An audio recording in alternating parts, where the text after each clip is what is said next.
ലവായത്തൻ എന്ന് നമ്മളിപ്പോൾ സെർച്ച് ചെയ്താൽ ഇൻ്റർനെറ്റിൽ ആദ്യം വരുന്നത് ഇതാകും. നമ്മൾ ഓൾറെഡി ഇതിനെപ്പറ്റി പറഞ്ഞു. എന്നാൽ ഇതേ പേരുള്ള ഒരു സ്ഥലത്തെപ്പറ്റി ഇന്ന് പറയാം.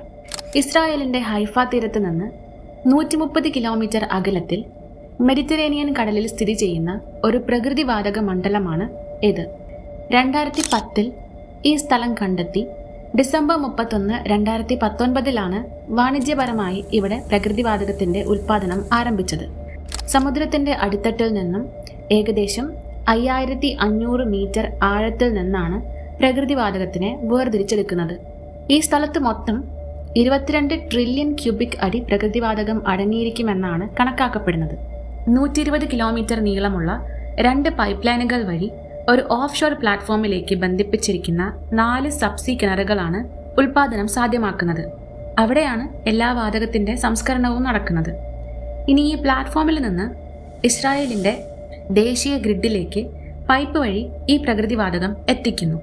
അതിലൂടെ ഇസ്രായേൽ, ഈജിപ്ത്, ജോർദൻ എന്നിവിടങ്ങളിലെ ക്ലയൻറ്റുകൾക്ക് ഇവിടുന്ന് കിട്ടിയ പ്രകൃതിവാതകം വിതരണം ചെയ്യുന്നു. പ്രകൃതിവാതകം ഒരു ഫോസിൽ ഇന്ധനമാണെങ്കിലും കൽക്കരി, എണ്ണ എന്നിവയൊക്കെ അപേക്ഷിച്ച് ഇതിന് മലിനീകരണം കുറവാണ്. കാർബൺ എമിഷൻസ് കുറയ്ക്കാൻ വേണ്ടി പല രാജ്യങ്ങളും, എസ്പെഷ്യലി യൂറോപ്യൻ രാജ്യങ്ങൾ, പ്രിഫർ ചെയ്യുന്നത് റിന്യൂവബിൾ എനർജിയും പ്രകൃതിവാതകങ്ങളുമാണ്. ആൻഡ് 1.5 വർഷം മുമ്പ് വരയ്ക്കും റഷ്യയിൽ നിന്നായിരുന്നു യൂറോപ്യൻ യൂണിയൻ LNG വാങ്ങിക്കൊണ്ടിരുന്നത്. ഇപ്പോൾ സിഗ്നിഫിക്കൻ്റ്ലി പല കാരണങ്ങളാൽ അത് കുറഞ്ഞിട്ടുണ്ട്. സോ ലെവയാത്താനിൽ നിന്നും എക്സ്ട്രാക്ട് ചെയ്യുന്ന പ്രകൃതിവാതകം ഈജിപ്തിൽ നിന്നും യൂറോപ്പിലോട്ട് കണക്ട് ആവാനുള്ള പദ്ധതികൾ പ്ലാനിലുണ്ട്.